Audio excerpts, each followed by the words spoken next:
জয় হিন্দ বন্ধুরা বন্ধুরা তোমরা সবাই কেমন আছো? আশা করছি তোমরা সবাই ভালো আছো, সুস্থ আছো আর এসএসসি জিডি রানিং আর ফিজিক্যালের জন্য স্টাডিতে লেগে আছো। তো বন্ধুরা, তুমি যদি এসএসসি জিডি ক্যান্ডিডেট হয়ে থাকো তাহলে এই ভিডিওটা অতি গুরুত্বপূর্ণ তোমার কাছে।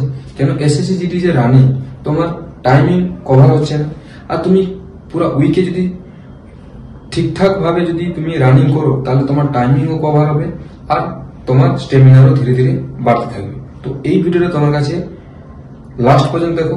তোমার যদি 5 কিলোমিটার রানিং টাইম আসছে না তাহলে তোমাদেরকে আমি 100% গ্যারান্টি দিচ্ছি, তুমি এই এক্সারসাইজ আর এই শিডিউলে যদি তুমি চলো তাহলে 1 মাসের মধ্যে তোমার টাইমিংও কমে আসবে। তো বন্ধুরা চলি ভিডিওতে।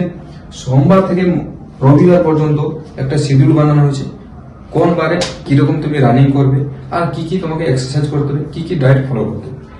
বন্ধু, সোমবারে তোমার হচ্ছে মর্নিং। এখন তোমার টাইম তোমার কাছে অনেক আছে, 1.5-2 মাস আছে। তো তুমি 2 টাইম রানিং করতে পারো আর এক্সারসাইজ করতে পারো। সকালে রানিং বেশি আর বিকেল বেলায় তোমার রানিং কম করতে হবে, এক্সারসাইজের উপর বেশি ধ্যান রাখতে হবে। তো সোমবারে তোমার রানিং 10 থেকে 15 কিলোমিটার। তুমি বলবে এই প্রথম দিন থেকে 10 থেকে 15 কিলোমিটার, আমি জানি যে তোমরা এত রানিং করতে পারবে না, ঠিক আছে। তুমি 2-3 কিলোমিটার যাচ্ছ, তোমার হাঁপিয়ে যাচ্ছ, ওখান থেকে 2-3 মিনিট পায়ে হেঁটে যাও, তারপর আবার শুরু করো। এরকম করে তোমাকে 10 থেকে 15 কিলোমিটার রানিং করতে হবে সকালবেলায়। বিকেল বেলায় তোমাকে একটু রানিং করার পরে 700 সিট আপ লাগাতে হবে। 700 এই জন্য সিট আপ বলা আছে, তোমার যদি পেট টাইট থাকে আর যদি তোমার পা যদি টাইট ঠিক থাকে তাহলে তুমি রানিং এ তোমাকে 24 কি তুমি 21-22 মিনিটের মধ্যেও তুমি 5 কিলোমিটার রানিং কমপ্লিট করতে পারবে, ঠিক আছে। তো বিকালবেলা হচ্ছে তোমার সোমবারে 700টা সিট আপ। এটা ধীরে ধীরে তোমার সিট আপ বাড়তে থাকবে। যখন আবার নেক্সট উইকে তুমি যখন সপ্তাহে আসবে তখন এটা 700 জায়গায় সেটা 900 হয়ে যাবে। এখন তোমাকে বাড়িয়ে বাড়িয়ে চলতে হবে, ঠিক আছে। এবারে মঙ্গলবারে মর্নিং এ মানে সকালবেলায় তোমাকে 1 কিলোমিটার রানিং 5 চক্কর, 5 মানে 1 কিলোমিটার রানিং হবে 5 রেপুটেশনে। এবারে টাইমিং থাকবে তোমার 3 থেকে 3:15 ভিতরে যদি থাকে, 1 কিলোমিটার লাগাচ্ছ তুমি 3 থেকে 3:15, তাহলে তুমি ভাববে তোমার ধীরে ধীরে স্টেমিনা বাড়ছে।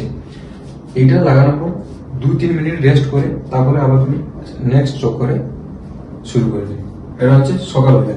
বিকালবেলা হচ্ছে তোমার সিট আপ। একটু বডিটাকে ওয়ার্ম আপ করে 800টা সিট আপ তোমাকে লাগাতে হবে। 800টা সিট আপ লাগানোর পরে তুমি নিজেকে ঠান্ডা হওয়ার পরে ওখানে একটু গ্লুকোজ বা তার সাথে যদি গ্লুকোজ না হয় ইলেকট্রো পাউডার সাথে নিয়ে যাবে। বডি যখন ঠান্ডা হয়ে যাবে তারপর ওটাকে খেয়ে তখন রিল্যাক্স হয়ে বাড়ি আসতে পারবে। স্ট্রেচিং সবসময় মনে রাখবে, রানিং এর পর স্ট্রেচিং করা অতি গুরুত্বপূর্ণ, ঠিক আছে।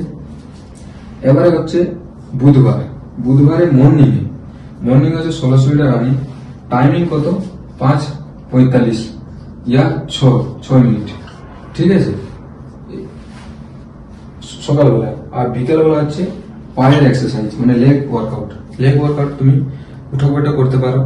তা বাদে হচ্ছে তোমার হাই নি এসব করতে পারো। যদি তোমার লেগ ওয়ার্কআউট জানা নেই তাহলে তুমি কমেন্ট করো, আমি অলরেডি একটা ভিডিও বানিয়ে দিয়ে দিব, ঠিক আছে।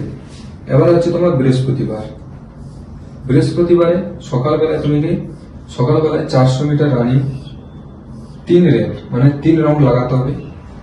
আর তার সাথে তোমাকে 500টা সিট আপ, ঠিক আছে। বিকালবেলা আছে 900টা সিট আপ, সেখানে 800টা ছিল এখানে 900 হয়ে গেছে। ধীরে ধীরে তোমার বাড়তে থাকবে, ঠিক আছে। এবারে হচ্ছে তোমার শুক্রবারে সকালবেলায় রানিং হবে তোমার 2400 মিটার। টাইমিং থাকবে 9, 9:30 আর 10, লাস্ট হচ্ছে 10 মিনিট। 10 মিনিটের মধ্যে যদি তুমি আসতে পারছো তাহলে তুমি ভাববে যে তোমার রানিং কভার হচ্ছে। তো এটা তোমার আছে টাইমিং। বিকালবেলা কি আছে? বিকালবেলায় আছে তোমার 1000টা সিট আপ। তুমি গ্রাউন্ডে এসেই লেগে যাবে সিট আপে না, তোমাকে শরীর প্রথম ওয়ার্কআউট করতে হবে, তারপরে তুমি সিট আপে করবে। স্যাটারডে মানে হচ্ছে তোমার শনিবারে হচ্ছে তোমার 5 কিলোমিটার রানিং। টাইমিং দেখে রানিং করতে হবে কত টাইম। এই যে শনিবারে এইটা করানো হচ্ছে এই জন্য টাইমিংটা তুমি দেখছো, তো আগের সপ্তাহে তোমার ওই টাইমটা কভার করতে হবে, কম করে আসতে হবে। সেই জন্য টাইমিং দেখে আর বিকালে তুমি লেগ ওয়ার্কআউট করবে মানে পায়ের এক্সারসাইজ। রবিবারে ফুল রেস্ট, সর্ষের তেল নিয়ে পুরো হাত পায়ে মালিশ আর পুরো রেস্ট, ঠিক আছে।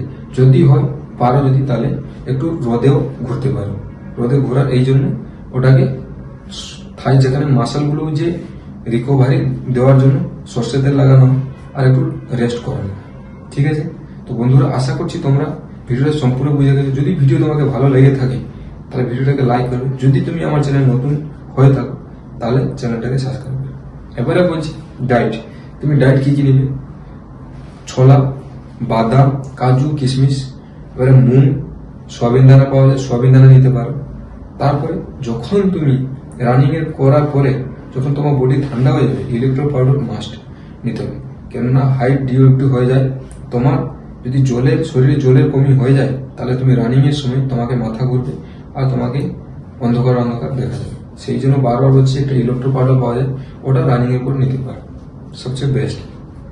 তো বন্ধুরা আজকে এইটাই, আবার আসবে একটা নতুন ভিডিও নিয়ে। জয় হিন্দ, বন্দে মাতরম, রাম রাম।